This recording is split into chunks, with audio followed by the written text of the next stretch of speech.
Oke, kembali lagi bersama Gary di podcast PSBB, Perbincangan Santai bersama Bobby Gary. Gimana kabar teman-teman semuanya? Saya yakin teman-teman semua pasti dalam kondisi sehat-sehat kan? Oke, di podcast kali ini saya masih akan membawakan topik mengenai The World of the Married. Jadi, podcast kali ini merupakan podcast kelanjutan dari podcast sebelumnya. Buat teman-teman semua yang belum dengerin podcast PSBB sebelumnya, bisa langsung klik saja link yang ada di bagian atas. Karena kalau belum denger, nanti pasti nggak akan nyambung. Dan saya juga mau ngingetin teman-teman semua yang suka podcast ini, bisa langsung klik tombol subscribe dan juga nyalakan loncengnya. Agar kami semakin semangat nih untuk buat konten-konten yang bermanfaat. Oke, kita langsung saja dengarkan podcast kelanjutan dari episode True Story, The World of the Married.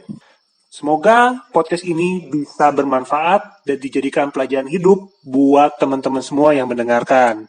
So, don't go anywhere, stay tuned.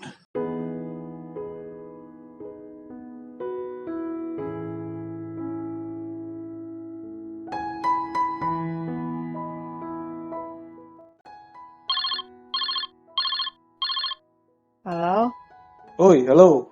Ger, sorry, tadi ada telepon. Oh iya, nggak apa-apa, udah santai aja. Eh, iya lanjut yuk. Jadi gini, Ya, nggak apa-apa, santai aja. jadi bolak-balik nih Nggak ceritanya. apa-apa. Jadi waktu itu udah malam, kan kebetulan itu gue tuh di kamar anak gue tidurnya. Dia tidur sendiri. Ya. Nah, pas kebetulan anaknya itu belum tidur, anak gue belum tidur, lagi mau di kamar papinya dulu. Oh ya udah. Nah, terus gue bilang, ya udah gue tidur duluan ya, ngantuk banget. Gue bilang gitu. Terus udah gitu, gue nggak jadi tidur. Gue lupa sikat gigi, belum cuci muka. Nah, gue sikat gigi itu jendelanya WC itu nyambung sama balkon. Dan ternyata di balkon tuh dia lagi telepon. Dan begitu, tadi suara dia keras. Dan begitu gue masuk kamar mandi, dia nggak berarti kedengeran dong sama dia ada orang masuk kamar mandi. Suaranya langsung pelan. Mungkin dia takut juga ketahuan ya. Iya, nah udah gitu langsung tiba-tiba dia topiknya Berubah. tiba-tiba topik ngomongin gangguan permasalahan kantor dia. Bos, nah apalah segala rupa. Udah gitu, ya gue sikat gigi aja, gue santai. Nah udah gitu, udah beres sikat gigi, gue ke kamar dia dong, gue pengen tahu. Betul. Gue ke balkon. Tapi telepon sama siapa malam-malam gini? Jam 12 malam loh. Jam 12 malam? Wah. Telepon sama siapa malam-malam gini? Gue bilang. Itu katanya adminnya suppliernya dia. Adminnya supplier. Dia mah adminnya 24 jam gak kayak kita. Ngomongnya gitu. Oh iya, oke. Nah terus dia masuk tuh ke kamar tiduran di ranjang. Gue masih penasaran kan, dia megangin handphone, gue ke sebelahnya, gue dempet aja, gue pengen lihat. Gitu ya? Enggak.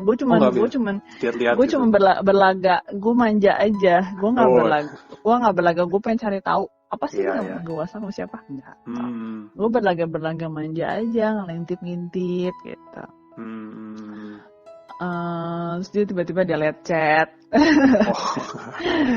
Terus ini yang gue aneh gini.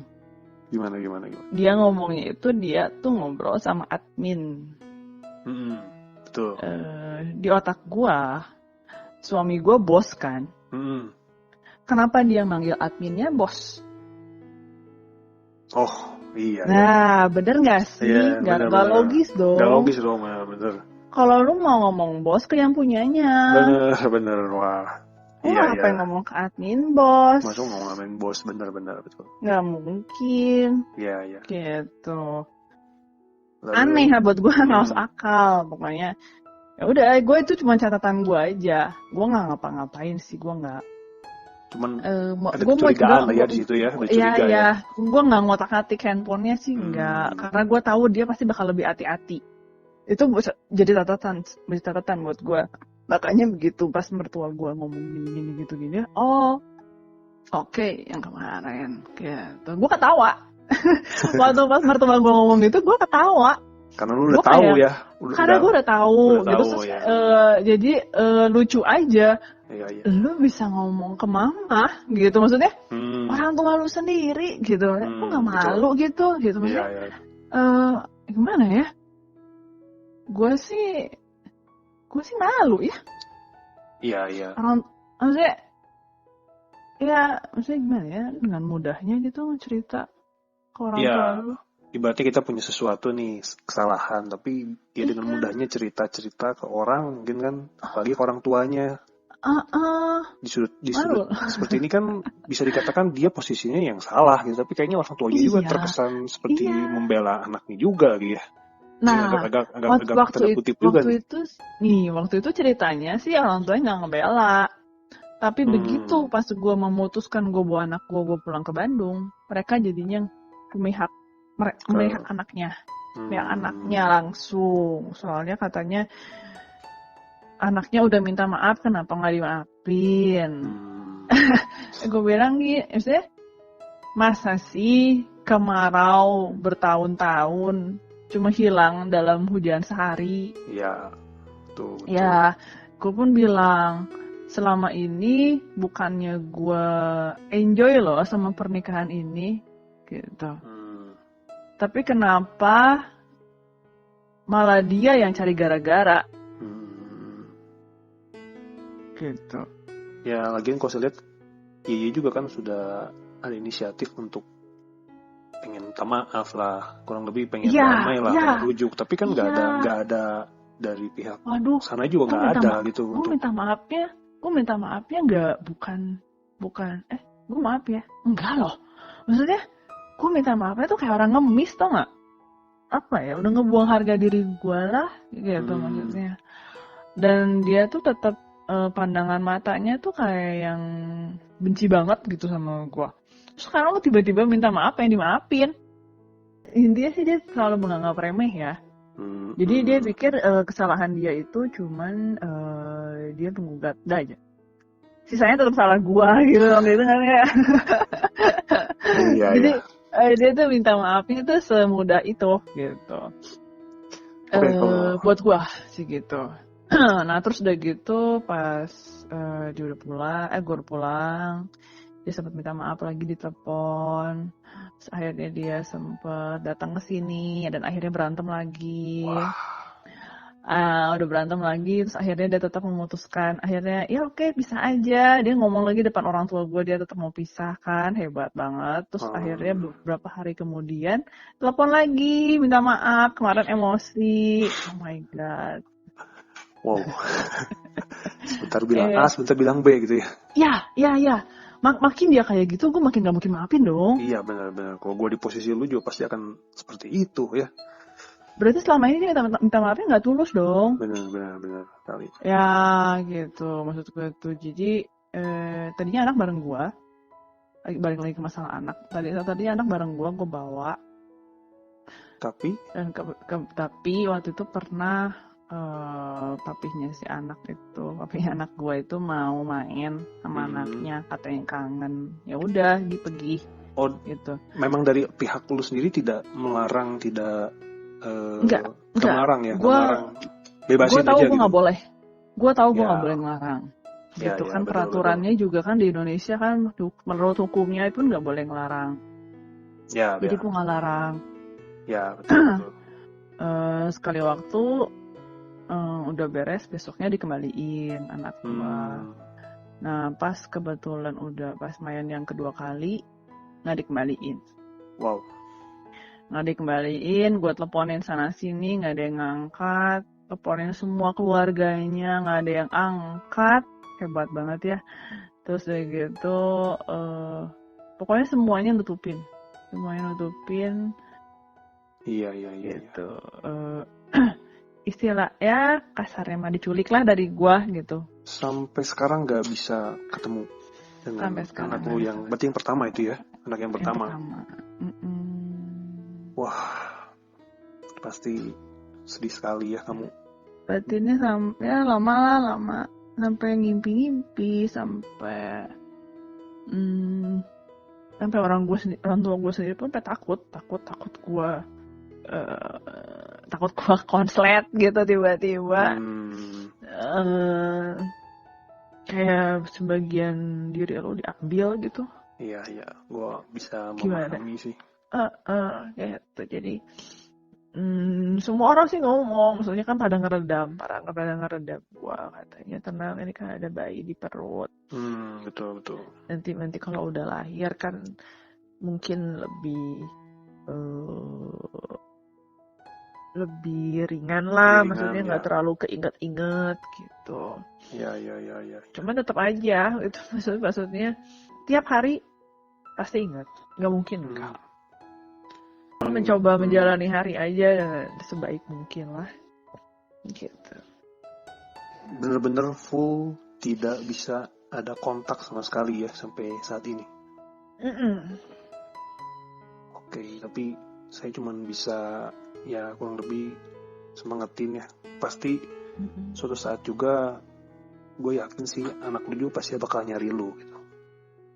Oh pernah Ketika, sih, pernah nyari? Pernah telepon, bukan? Maksudnya pernah gue telepon, hari ulang tahunnya, ulang tahun, ya. gue bilang, masa sih ibunya sendiri, mamahnya sendiri nggak boleh ngucapin anaknya selamat ulang tahun? Iya. Jadi kalau telepon ke mantan suami itu nggak diangkat, tapi kalau misalnya saya gue teleponin juga tuh orang tuanya, tuh adiknya gue teleponin juga tuh, akhirnya diangkat juga sama dia gitu. Jadi kayak kita harus ngerecokin dulu semua baru sama dia mau diangkat. Nah terus akhirnya dia ngangkat, terus tadi telepon lagi, akhirnya dia mungkin ngebisikin apa juga kali sama anaknya.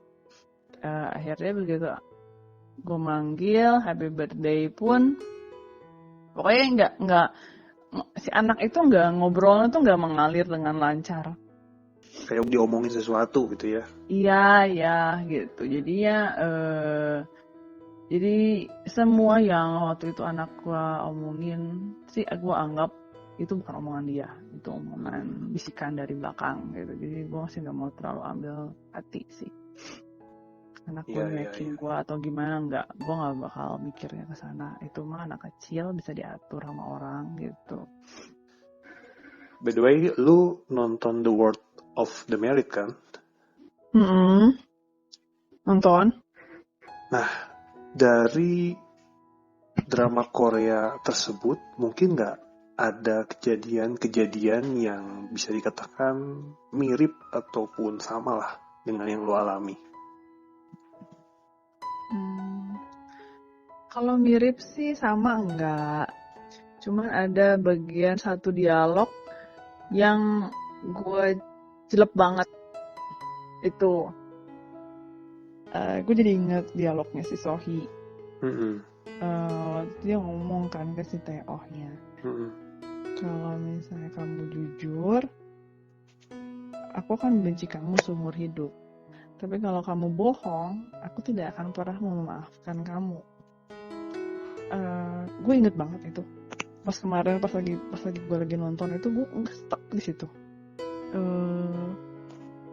Dia waktu pas mantan gue pernah nelfon ke gue yang dia minta maaf, yang terakhir kali dia minta maaf habis dia mau cerai, mau baikan lagi, akhirnya dia minta maaf lagi, katanya mau baikan lagi gitu. Jadi bolak-balik gitu ya. Bolak-balik dia gue sempet nanya satu yang gue pengen jujur, kata gue jujur, ada orang ketiga nggak, gue tanya gitu. Dia dengan yakinnya jawab gak ada. Gue tanya lagi 2 kali loh, gue nanya jujur, kata gue, ada orang ketiga atau enggak? Gak ada. Dia kekeh ngomong gak ada. Di situ begitu dia ngomong gak ada, gue tuh kayak langsung udah ini mah udah tetot Jadi gue langsung di situ gue langsung oh ya enggak, ini udah nggak bakal bisa jadi satu lagi. Kalau gue potong sedikit nggak apa-apa ya. Andai kan sampai dia mengakui apa yang Ye akan, mungkin gue bisa balik lagi loh. berarti Ye lebih mengharapkan kejujuran dari dia gitu ya. Iya gitu, karena dia itu kan memang tipe orangnya itu memang yang gue tahu sekarang dia orangnya manipulatif gitu.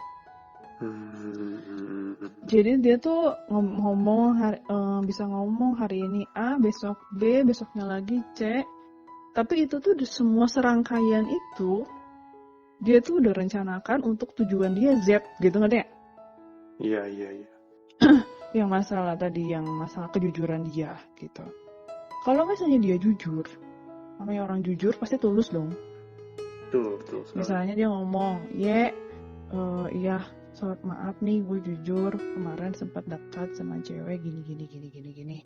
Ya. Sekarang gue udah tobat, gue gak bakal lagi gini. Lu pulang ya, please, gitu. Atau gimana kayak gitu, maksudnya. Gue bakal lebih menghargai permintaan maaf dia kalau dia jujur, gitu. So, gue tuh udah jadi suami istri, gue tuh udah gak mau ada gengsi, gue udah gak mau ada yang ditutupin, kita tuh bakal hidup lama. Ya dalam keluarga kan aneh, yang tadi gue bilang gitu, dalam keluarga tuh paling enak kalau kita tuh jujur. Bener-bener jujur jadi diri kita apa adanya, dan kalau kita ada kejelekan, kita ada kekurangan apa, kan kita bisa share. Kita bisa nopis dan minta pengertian keluarga kita gitu. Yang gue nggak suka itu gitu. Bener-bener gue begitu pas denger dialog itu gue langsung oh iya, pantesan ya gue tuh nggak bisa maafin gitu. Karena dia bohong sama gue gitu, ngerti kan? Iya. Kalau cewek gitu sih, kalau cewek lebih kayak gitu sih biar kayaknya ya.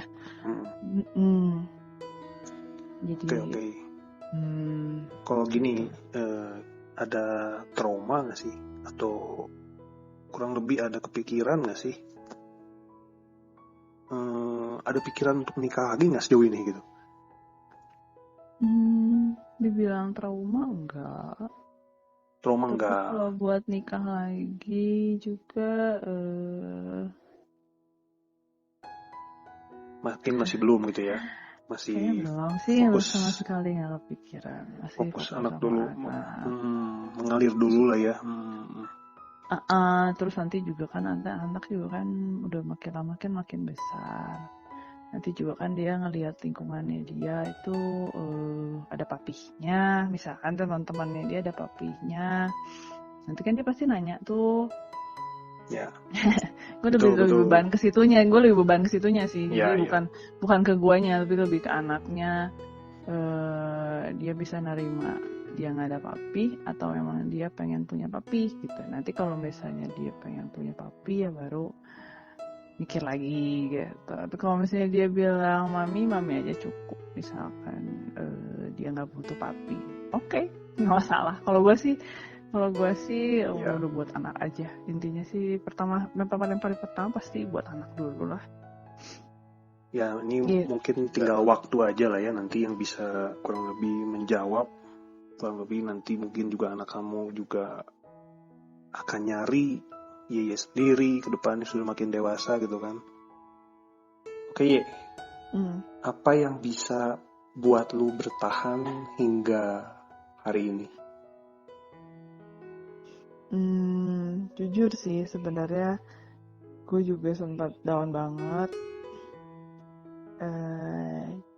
Bukan permasalahan perceraiannya, tapi lebih ke permasalahan pada saat anak gue nggak dikembaliin lagi ke gue. Itu gue benar-benar down banget, nangis terus sampai ngimpi, sampai kan gue hamil nih.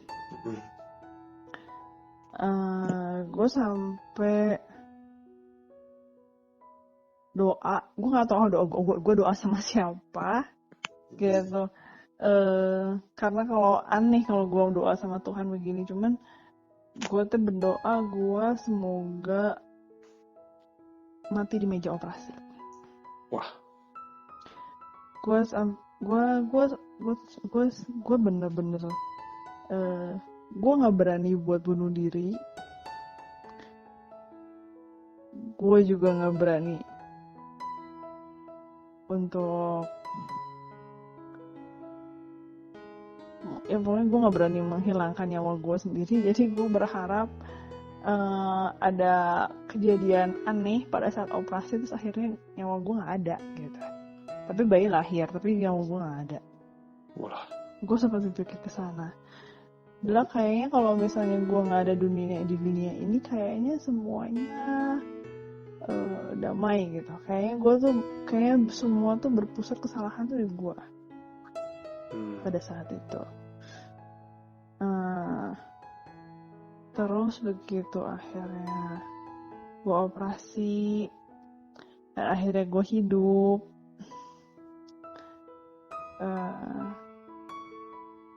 Gue malah bersyukur sama Tuhan. Itu gue malah bersyukur sama Tuhan.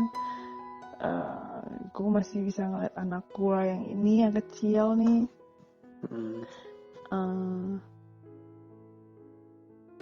Di situ mami gue sih yang bilang,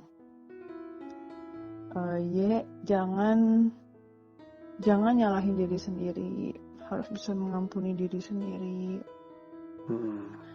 Karena orang yang sayang sama kamu juga banyak. Yes. Jadi biarpun permasalahan ini dari kamu gitu, tapi kita juga nggak mau kehilangan kamu gitu. Jadi di situ gue mikir, oke, berarti pertama gue harus sayang sama diri sendiri. Kalau misalnya gue sayang sama diri sendiri, berarti gue bisa mengampuni diri gue sendiri. Dan gue bakal hidup untuk orang-orang yang sayang sama gue gitu. Dengan harapan kedepannya Tuhan ngasih jawaban buat anak gue yang pertama, atau nanti anak gue yang kedua mungkin dia jadi bisa ketemu cicinya atau gimana gitu. Jadi harapan gue, jadi gue jadi bisa punya harapan lah gitu. Jadi gue juga lebih dekat sama Tuhan sekarang. Itu sih yang bikin gue bertahan sampai sekarang. Ya, jadi lu benar-benar lu berjuang buat anak lu, buat orang-orang yang masih sayang sama lu juga. Itu yang membuat lu tetap kuat ya. Kurang lebih seperti itu. Oke, jika anak lu mungkin suatu saat dengar podcast ini, mungkin ada yang pengen lu sampaikan nggak?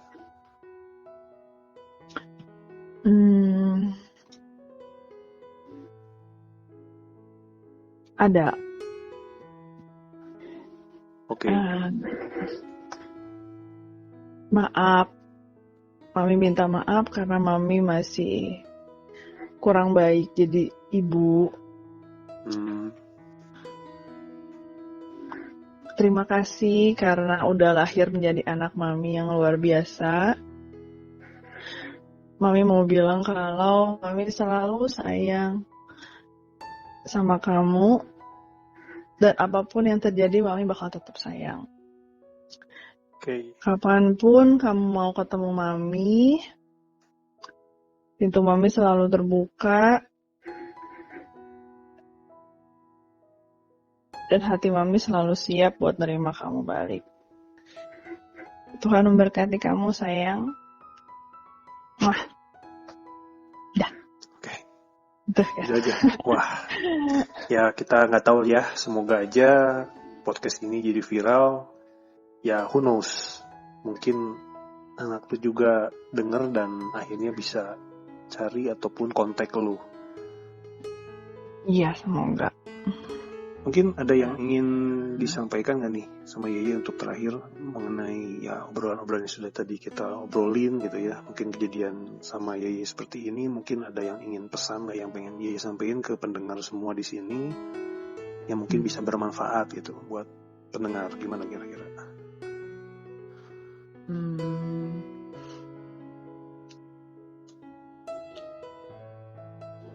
Buat yang belum menikah, kalau mau nikah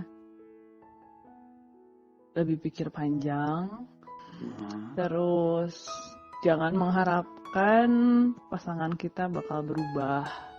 Misalkan yang tadinya dia punya kebiasaan buruk apa, nantilah kalau udah nikah mah nggak gitu kali, itu nggak mungkin gitu. Jadi malah kalau udah nikah malah bakal bisa lebih parah gitu. Jadi pada saat pengenalan pas lagi pacaran itu bener-bener diperhatiin tiap detailnya, itu pasangan tuh bener-bener diperhatiin deh. Gitu sih. Terus lu mikir lu bakal berhadapan dengan kekurangannya dia itu sampai 50 tahun, 60 tahun ke depan, bisa atau enggak gitu. Nah itu karena kalau sudah nikah, mau cerai pun menguras tenaga, uang, emosi, energi, bener, waktu juga gitu. Nggak mudah juga kalau mau cerai, apalagi kalau udah punya anak. Ya buat yang belum nikah sih, semoga bisa dapet pasangan hidup yang tepat lah ya, punya visi dan misi yang sama. Itu penting sih. Terus kalau yang udah yang lagi ada masalah, misalkan yang nikahnya sekarang lagi bermasalah, cuman bisa berdoa buat yang terbaik. Kalau misalnya memang masih bisa tahan, masih bisa kuat berhadapan dengan permasalahan itu, mending lanjut terus aja. Gitu. Oke. Gitu luar biasa sekali sharing dari Yeye ya. Terima kasih udah bisa kurang lebih hadir di channel Boga Cerita ini ya, di podcast PSBB nih ya. Oke, mungkin itu dulu ya, ya. Mungkin nanti kapan-kapan kita bisa kontekan lagi ya. Thank you udah hadir di sini. Thank you juga ya. Sampai jumpa lagi ya. Iya, thank you Ger. See you. Oke, thank you guys yang udah dengerin sharingnya Yeye hari ini. Semoga sharingnya ini bisa bermanfaat, bisa jadi referensi juga nih buat teman-teman semua dalam memilih pasangan hidup. Semoga sharing ini bisa jadi pelajaran terbaik, dan semoga menjadi motivasi kalian juga, bahwa hidup itu selalu ada permasalahan, tapi kita harus melaluinya. Buat kamu mungkin ada yang punya masalah, atau cerita apapun, bisa silakan mengisi di kolom komen yang ada di bawah video ini. Siapa tahu next topiknya bisa tentang permasalahan tersebut. Oke, mungkin itu saja dari saya Gary. Sampai jumpa lagi di video berikutnya. Jika suka podcast ini, jangan lupa untuk subscribe, nyalakan lonceng, share, like, dan komen. Sampai jumpa.